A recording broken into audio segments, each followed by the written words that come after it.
बाड़िया गांव उत्तरकाशी जिले के नौगांव विकासखंड में स्थित है। यमुना वैली का ये खूबसूरत गांव कई ट्रैकिंग रूट का बेस कैंप भी है। बरसात में जब बारिश की बूंदें इस धरती पर पड़ती हैं तो चारों तरफ हरियाली की चादर बिछ जाती है। जब सर्दियों का मौसम आता है तब यही हरियाली सफ़ेद चादर में बदल जाती है। इन डांडियों कांठियों की हवाओं और यहाँ के जो प्राकृतिक नज़ारे हैं वो हर पर्यटक को मदहोश कर देता है। वैसे भी यमुना वैली में जो गांव और देवदार से बने उनके मकान हैं, वहाँ रहना अपने आप में एक अलग सा अनुभव है। तो चलिए बनास की तरह हम आपको एक और खूबसूरत गांव बाड़िया की सैर पर ले चलते हैं। इस गांव से आप कई ट्रैक कर सकते हैं और अगर आप ट्रैक ना भी करें तब भी इन देवदार के बने मकानों में यहाँ ठंडी हवाओं और गुनगुनी धूप का आनंद लेकर आप अपने आप को फिर से रिचार्ज तरोताज़ा करके वापस अपने जो महानगर हैं वहाँ जा सकते हैं। यहाँ का अनुभव आपको हमेशा याद रहेगा। होम स्टे की खोज हमें ले आई है यमुना वैली के एक खूबसूरत गांव बाड़िया में। जैसा नाम वैसा ही यहाँ की आबो हवा और यहाँ के लोग, यानी बहुत बढ़िया लोग हैं यहाँ। बाड़िया समुद्र तल से लगभग 2150 मीटर की ऊंचाई पर स्थित है और यहाँ बहुत अच्छी बर्फ़ सर्दियों में गिरती है। यहाँ धीरे धीरे होम स्टे की शुरुआत हो रही है और जिस होम स्टे को हम आपके बीच लेकर आ रहे हैं वो बहुत खूबसूरत है और सामने कालिंदी पर्वत दिखता है। तो चलते हैं हमारे साथ, आप चलिए इस बाड़िया गांव को एक्सप्लोर करने और उस होम स्टे को। बहुत कुछ है यहाँ बताने लायक, देखने लायक और जानने लायक।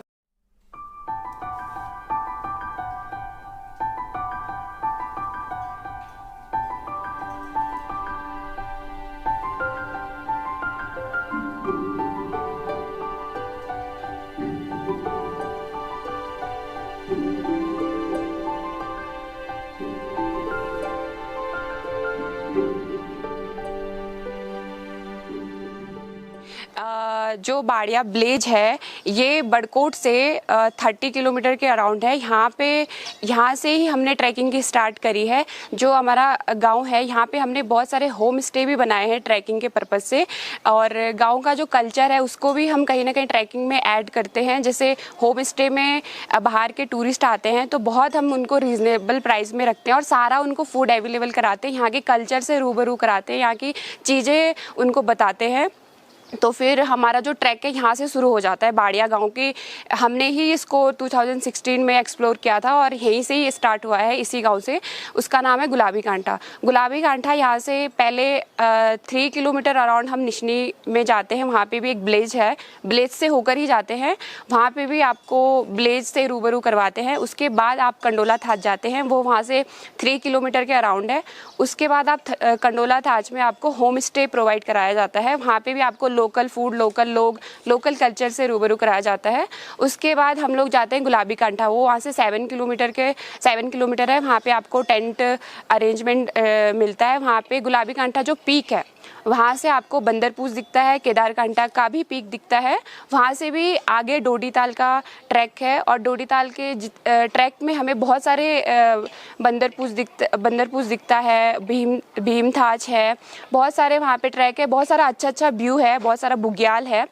तो ट्रैक हमारा बहुत, उसका जो रूट है वो बहुत अच्छा है और वहाँ पे नेटवर्क की भी फैसिलिटी कहीं कहीं में आपको मिल जाती है।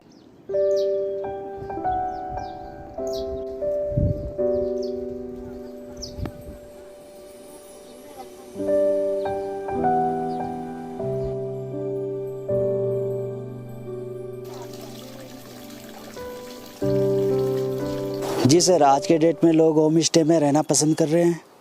जैसे 4 धाम का प्रथम पड़ाव यमुनोत्री धाम भी है। यहाँ पे लोग यमुनोत्री के साथ साथ में ट्रैकिंग में जाना लोग पसंद कर रहे हैं और यहाँ पे बहुत सारे ट्रैक है। जैसे आपका गुलाबी कांटा हो गया, भीमथाच हो गया, डोडीताल ट्रैक हो गया और उसी के साथ साथ एक दिनाड़ा ताल हो गया, आंचा टॉप हो गया और भी बहुत सारे ट्रैक हैं। अभी यहाँ पे 2-3 सालों से ये ट्रैक बहुत सारे पॉपुलर हो गए हैं और बहुत सारे लोग आ रहे हैं। आज के डेट में लोग ट्रैकिंग करना बहुत पसंद कर रहे हैं।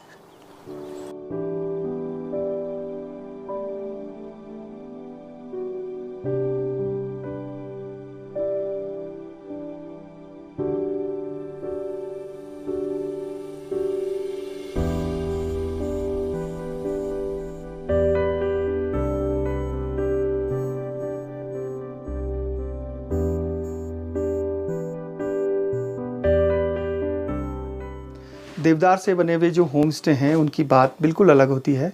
सर्दियों में गर्माहट होती है उसमें, और जो ये इलाका है समुद्र तल से करीब 2000 मीटर इसकी ऊंचाई है, तो बर्फ़ भी अच्छी पड़ती है। तो सर्दियों में इन कमरों में रुकना एक अलग फीलिंग होती है। ये देखिए इतना प्यारा इसको बनाया गया है, पूरा वुडन है नीचे से लेके ऊपर तक पूरा, और इस तरह से ये बेडिंग है। और इस कमरे में अगर आप जो दीवान है या जो लकड़ी के बने हुए उसमें सोने के बजाय इस तरह बिल्कुल ज़मीन पे, दरअसल पूरे जौनसार में, मोरी, पुरोला की इलाकों में लोग ऐसे ही सोते हैं, बहुत कम यूज़ करते हैं। और बैठने के लिए भी वो नीचे ज़मीन पर उनके बिछावन रहती है।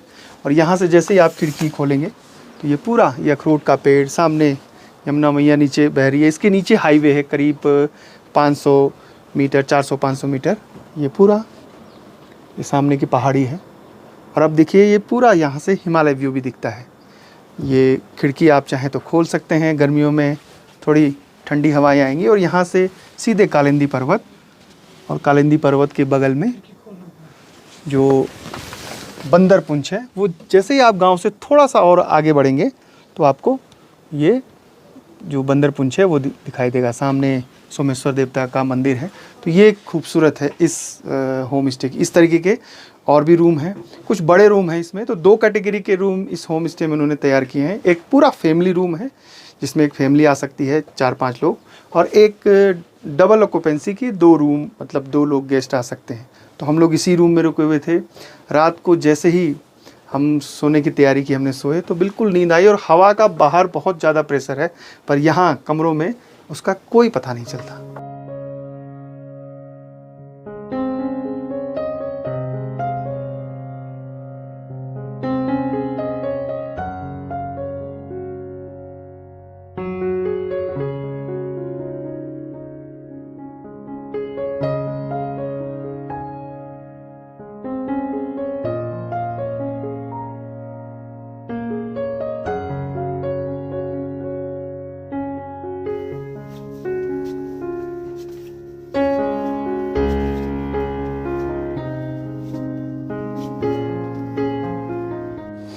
सर जो होम स्टे बनाया है, ये यहाँ पे चारों तरफ से पूरा सुंदर वादियों से पूरा हरा भरा हमारा ये होम स्टे है। और लोग होम स्टे में रहना पसंद कर रहा है। गांव के कल्चर वगैरह वगैरह, गांव का खाना, रहन सहन, सब आज के डेट में ये पसंद कर रहे हैं। जो आपके चार्जेस हैं होम स्टे के? सर अभी तो हमारे चार्जेस एकदम नॉर्मल चार्जेस हैं। हम चाहते हैं कि लोग आए और ट्रैक करें।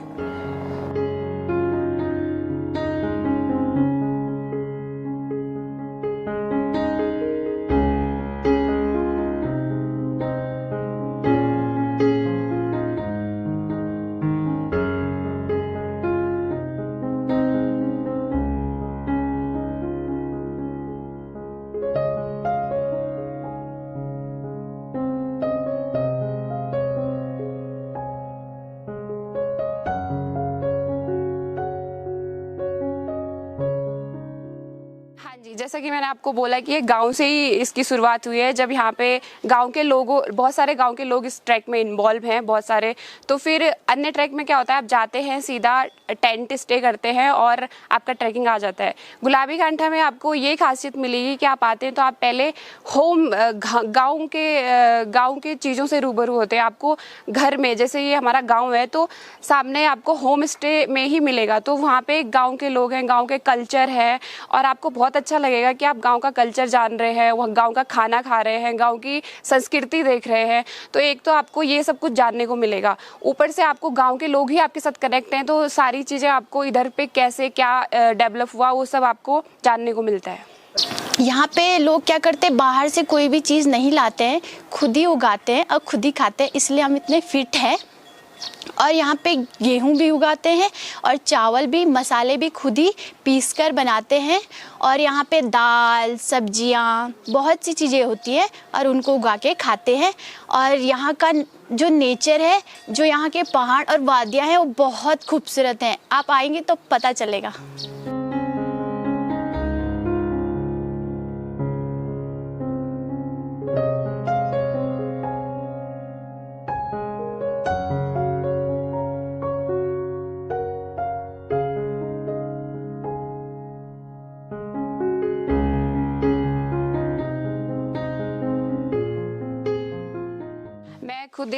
मैंने खुद ट्रैकिंग में मैंने खुद लीड करा है गुलाबी कांटा को, बल्कि मैंने ही स्टार्टिंग में बहुत सारा अच्छा अपना दिया, तो मेरा बहुत अच्छा एक्सपीरियंस है।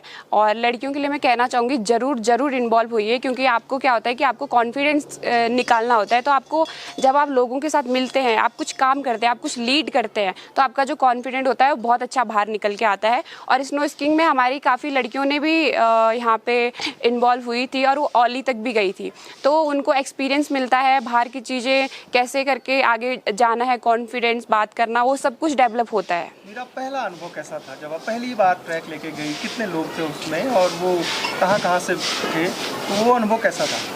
हाँ जी, मैंने 2016 में ही ट्रैक स्टार्ट किया था। पहला ग्रुप जो मेरा था वो दिल्ली से था, 6-7 लोगों का ग्रुप था। तो हम गुलाबी कांटा पीक पे चढ़े।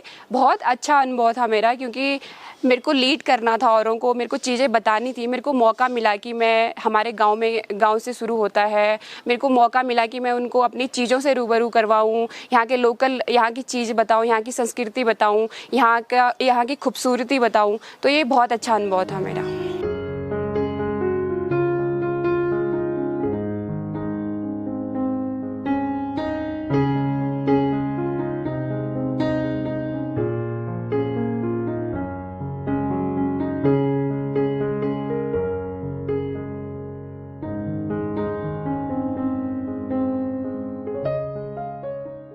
जिस होम स्टे में हम रुके थे, उस होम स्टे में रुककर हमें इस गांव की बहुत सारी जानकारियां हासिल हुई। यहाँ से बहुत सारे छोटे बड़े ट्रैक निकलते हैं। विंटर के साथ साथ आप गर्मियों में भी इन गांवों में आ सकते हैं।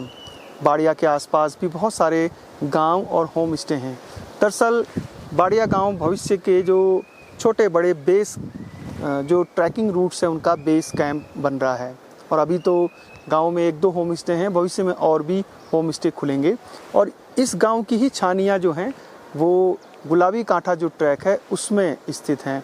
जो गुलाबी कांटा का ट्रैक है वो जो कंडोला छानियाँ हैं वहाँ पर हैं।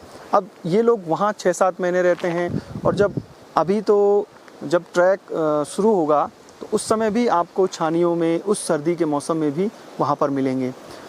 कोशिश हमारी ये है कि हम एक बार फिर से इस इलाके में आएँ, और जो गुलाबी कांटा ट्रैक है उसकी जो समर यानी जब बरसात में वहाँ जब रंग बिरंगे फूल खिलते हैं, वहाँ की जो सुंदरता और वहाँ से चारों तरफ का जो दृश्य है उसको कैमरे में कैद करके आपके सामने लाएं। वैसे भी यमुनोत्री घाटी हमने काफ़ी एक्सप्लोर की है, काफ़ी गाँवों में घूमे, और सब गाँव की अपनी अलग एक पहचान है, एक ख़ास प्राकृतिक सौंदर्य उस गाँव से दिखाई देता है। वैसे भी हिमालय में जिस तरीके से सर्पीली सड़कें हैं, सर्पीली घाटियाँ हैं, वैसे ही आपकी नज़रें भी हर मोड़ के बाद एक नया दृश्य आपको दिखाती हैं।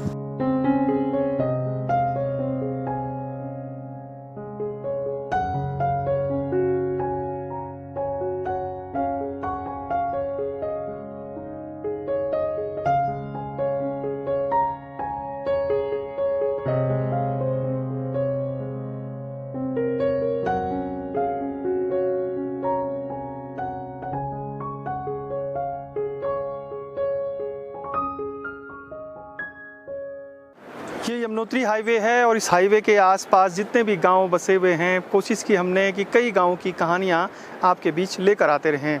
वैसे भी जब चारों धामों के कपाट खुलते हैं तो अधिकतर यात्री जो हाईवे पे होटल, धर्मशाला, रिजॉर्ट वहीं रुकते हैं, लेकिन असली आनंद तो गाँव में जाकर मिलता है। इन गाँवों में हमें पता चलता है कि यहाँ की संस्कृति और खान पान कितना अच्छा है।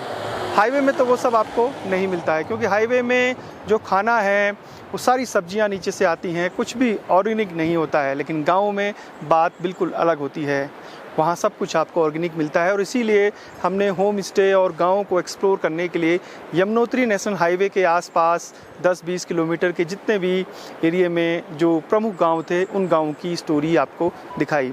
कोशिश रहेगी भविष्य में कि और भी ज़्यादा आपको जो और हाईवे हैं हमारे, जैसे गंगोत्री हाईवे है, केदारनाथ हाईवे है, बद्रीनाथ हाईवे है, इन हाईवे में बसे जो गांव हैं उसके आसपास जो गांव हैं वहाँ की जो खूबसूरती है, पर्यटन है वहाँ का और संस्कृति, ये आपके बीच हम भविष्य में लेकर आते रहें। फिलहाल संदीप गुसाई को इजाज़त दीजिए।